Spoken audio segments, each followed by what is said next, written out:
بسم اللہ الرحمن الرحیم۔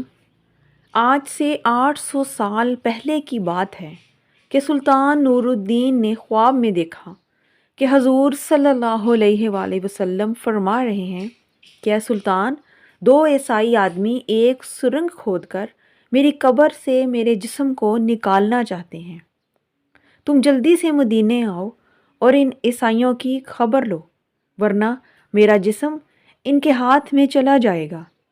اور پھر نبی کریم صلی اللہ علیہ وآلہ وسلم نے سلطان کو ان دونوں آدمیوں کی شکل بھی دکھائیں۔ اسی وقت سلطان کی آنکھ کھل گئی تو وہ بے چین ہو کر اٹھے کہ آخر یہ کیسا خواب تھا اور حضور پاک مجھ سے کیا کہنا چاہتے تھے۔ بستر سے اٹھے، وضو کر کے 2 رکعت نماز پڑھی اور پھر لیٹ گئے۔ آنکھ لگ گئی، خواب میں پھر حضور صلی اللہ علیہ وآلہ وسلم کا دیدار ہوا۔ آپ فرما رہے تھے کہ سلطان، تم کیوں سو گئے تھے؟ میری بات پر دھیان دو اور جلدی سے مدینے آؤ اور مجھے ان درندے عیسائیوں سے بچاؤ جو میرا جسم نکالنا چاہتے ہیں۔ سلطان پھر گھبرا کر اٹھ بیٹھے۔ اس بار بھی سلطان نے جا کر وضو کیا اور 2 رکعت نماز پڑھی۔ ان کی آنکھ پھر سے لگ گئی اور وہ سو گئے۔ خواب میں انہیں پھر سے حضور کا دیدار ہوا۔ آپ صلی اللہ علیہ وآلہ وسلم نے تھوڑا سختی سے فرمایا کہ اے سلطان، جلدی سے مدینے آؤ اور مجھے ان عیسائیوں سے بچاؤ۔ سلطان گھبرا کر اٹھ بیٹھے اور اسی رات ہی اپنی فوج کو جمع کیا اور کہنے لگے، کچھ نہ کچھ معاملہ ضرور ہے۔ حضور صلی اللہ علیہ وآلہ وسلم کے جسم مبارک کو کوئی خطرہ ہے، اسی لیے مجھے خواب میں بار بار حضور کا دیدار ہوتا ہے اور ہر بار یہی کہتے ہیں کہ مجھے عیسائیوں سے بچاؤ۔ اس لیے رات ہی میں ایک بڑی فوج کے ساتھ مدینہ کی طرف روانہ ہو گئے۔ 2 دنوں کے سفر کے بعد وہ مدینہ پہنچے۔ سلطان کے وزیر جمال الدین نے کہا کہ اے سلطان، اگر آپ سیدھے لوگوں سے یہ پوچھیں گے کہ کون ایسی گستاخی کر رہا ہے، وہ کون ہے جو حضور کے جسم مبارک کو نکالنے کی کوشش کر رہا ہے، تو شاید وہ دونوں عیسائی چکنا ہو جائیں اور ہمارے ہاتھ نہ لگ سکیں۔ اس لیے آپ ایک کام کریں کہ تمام مدینہ والوں میں انعام تقسیم کرنے کا اعلان کر دیں اور پھر دیکھیں، جب آپ ایک جگہ پر بیٹھ کر ہر انعام لینے والے کی شکل دیکھیں گے تو آپ ان دونوں عیسائیوں کو آسانی سے پہچان لیں گے اور ہمیں انہیں پکڑنا آسان ہوگا۔ سلطان نے کہا، ٹھیک ہے، اس کا انتظام کیا جائے۔ اور پھر صبح ہوتے ہی پورے مدینے میں اعلان کر دیا گیا کہ سلطان نور الدین کی طرف سے تمام مدینہ والوں کو انعام بانٹے جائیں گے۔ انعام کی تقسیم کرتے وقت سلطان ایک کرسی پر بیٹھ گئے اور غور کرنے لگے۔ وزیر لوگوں کو ایک ایک کر کے انعام دینے لگے۔ سلطان ہر آنے والے انسان کا چہرہ خوب غور سے دیکھتے، لیکن انہیں وہ 2 انسان نظر نہیں آ رہے تھے جن کی شکل حضور نے خواب میں دکھائی تھی۔ دوپہر کا وقت ہو گیا، سارے انعام بٹ گئے، لیکن ان 2 عیسائیوں کا کوئی سراغ نہ مل سکا۔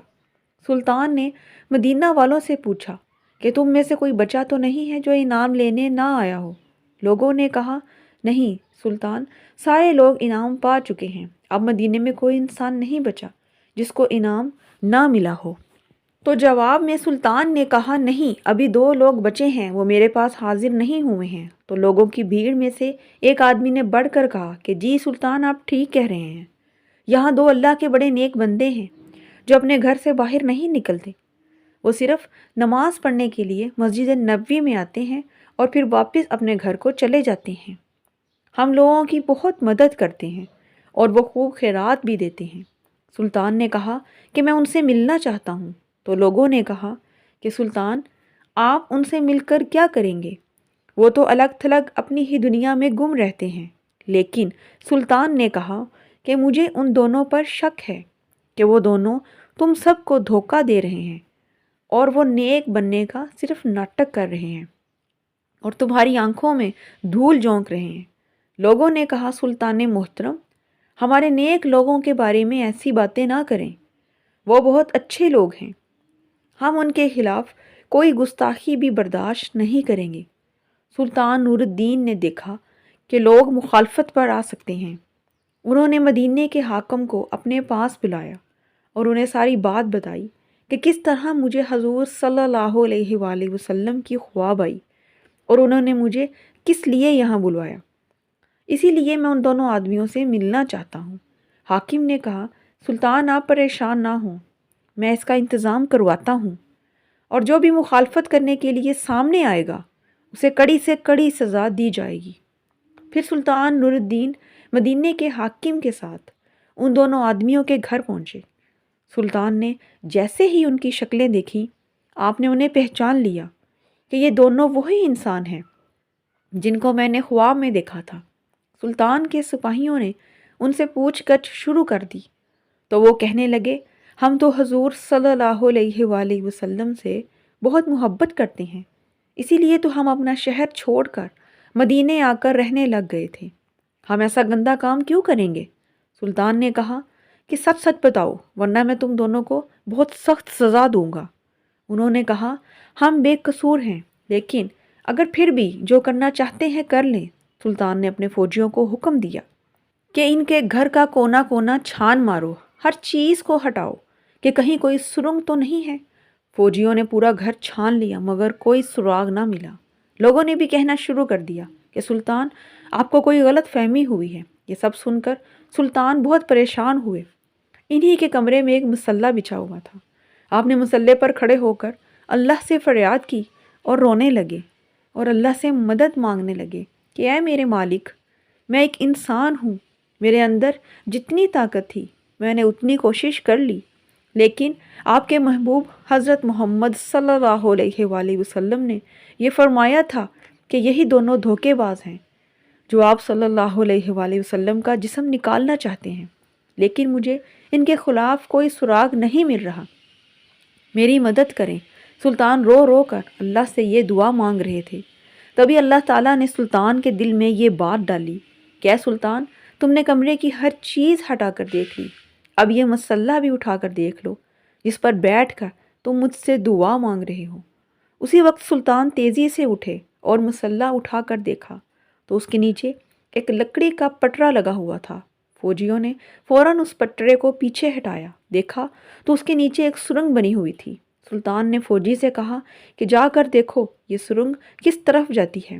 فوجی نے اندر جا کر دیکھا تو وہ سرنگ سیدھا حضور صلی اللہ علیہ وآلہ وسلم کی قبر کے پاس پہنچ چکی تھی اور حضرت عمر رضی اللہ عنہ کا انگوٹھا نظر آنے لگا تھا۔ فوجی نے واپس آ کر سلطان کو تمام بات بتائی تو سلطان نے دونوں عیسائیوں کو گرفتار کروا کر اپنے سامنے پیش کیا اور پھر ان سے پوچھا کہ اب تم دونوں سچ سچ بتا دو ورنہ میں تمہاری گردن اڑا دوں گا۔ پھر انہوں نے جواب دیا کہ اے سلطان، ہمیں عیسائیوں کی طرف سے مدینے بھیجا گیا تھا تاکہ ہم مسلمانوں کے نبی کا جسم نکال کر انہیں دے سکیں اور اس کے بدلے میں ہمیں بہت سارا انعام دیا جائے گا، اسی لیے ہم مدینہ آ گئے اور بھیس بدل کر نیک لوگوں کی طرح رہنے لگے۔ خود پر ان کا بھروسہ بڑھانے کے لیے ہم لوگوں میں صدقہ خیرات کرتے رہے تاکہ ہم پر کسی کو شک نہ ہو۔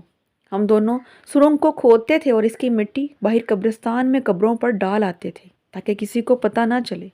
کل ہمارا کام مکمل ہو جانا تھا اور ہم رات میں ہی تمہارے نبی کا جسم لے کر اپنے شہر چلے جاتے، پھر ہم عیسائی تمہارے نبی کے جسم کے ساتھ برا سلوک کرتے، نعوذ باللہ، اور تم مسلمانوں کو تکلیف دیتے، لیکن ہمیں پتہ نہ تھا کہ سلطان تمہیں اس بات کی خبر ہو گئی ہے اور ہمارا سارا پلان چوپٹ ہو گیا ہے۔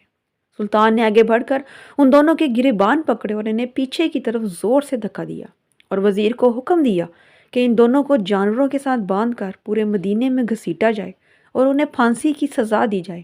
اس کے بعد سلطان نے حضور صلی اللہ علیہ وآلہ وسلم کی قبر مبارک کے چاروں طرف زمین کے اندر سے ایک خندق کھدوائی اور اس میں 7 دیواریں بنوا کر اس میں پگھلا ہوا تانبا، لوہا اور تار کول ڈلوا دیا تاکہ کوئی دوبارہ سے حضرت محمد صلی اللہ علیہ وآلہ وسلم کے جسم مبارک کو نکالنے کی ہمت نہ کر سکے۔ اس واقعے کے بعد سلطان نور الدین مدینے کی گلیوں میں رو رو کر اللہ سے کہا کرتے تھے کہ اے اللہ، اتنی بڑی دنیا میں تو نے مجھ جیسے فقیر کو اس عظیم کام کے لیے چنا، اس پر میں آپ کا جتنا بھی شکر ادا کروں کم ہے۔ ہماری اللہ سے دعا ہے کہ رمضان کے اس بابرکت مہینے میں ہماری دلی مرادیں پوری فرمائے، میرا سنانا اور آپ کا سننا قبول و منظور فرمائے، آمین ثم آمین۔